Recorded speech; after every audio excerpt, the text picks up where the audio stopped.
Kathleen Henderson from Roots and Boots, and I'm going to show you how we pot up our tomato seedlings, our baby tomato plants that we started from seed in soil blocks in a seed tray. Now it's time to pot them up into 4-inch pots where they can continue to grow and develop a strong root system, and then eventually the next step will be to plant them in the ground.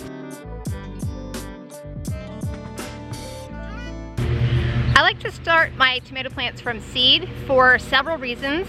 A big reason is that it gives me control over the varieties that I grow.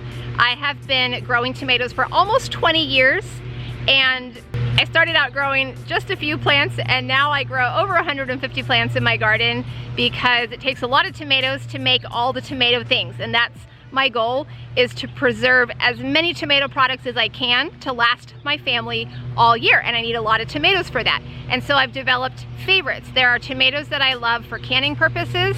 There are tomatoes I love for fresh eating purposes and sauce purposes. And there are cherry tomato varieties that I like. So when you buy your tomato seedlings at a nursery, you of course are limited to whatever varieties they happen to sell. So when you start your tomato seeds yourself, you can choose the exact varieties that you want to grow. Of course, it's also cheaper to start your own seeds.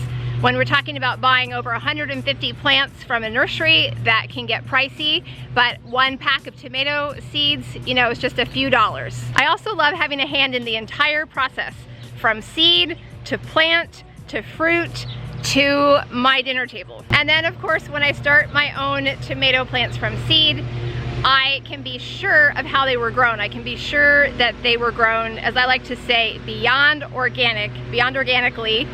I can be in charge of what soil they grow in, of the care that they receive, and later I can even save my own seed if I want to, if I choose open pollinated varieties. So if you're new to the soil blocking method, new to potting up your own baby tomato plants, let's take a look. I'll show you how to do it.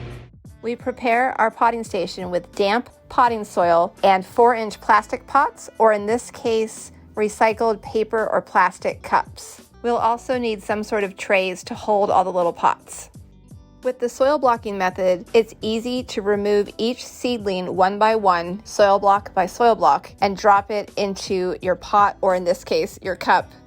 This isn't true for potting up all seedlings, but for tomatoes, I like to put the seedling, the soil block, down in the very bottom of the cup and then fill it in with soil all the way up to the top of the pot or the cup. Because with tomatoes, that stem will form additional roots. Anywhere that the stem comes in contact with soil, additional roots will form, and that helps to create a strong tomato seedling. The final step is to allow your plants at least a week, and ideally longer, to really let the roots fill into the soil. About a week before planting time, you'll want to begin hardening off your plants by taking them outside for a little while every day and gradually increasing the length of the time they spend outside until they are outside pretty much 24 hours a day. All plants experience a little bit of shock when you transplant them into the ground, but by hardening them off like this, you can help to minimize that shock and get them off to a healthier, stronger start.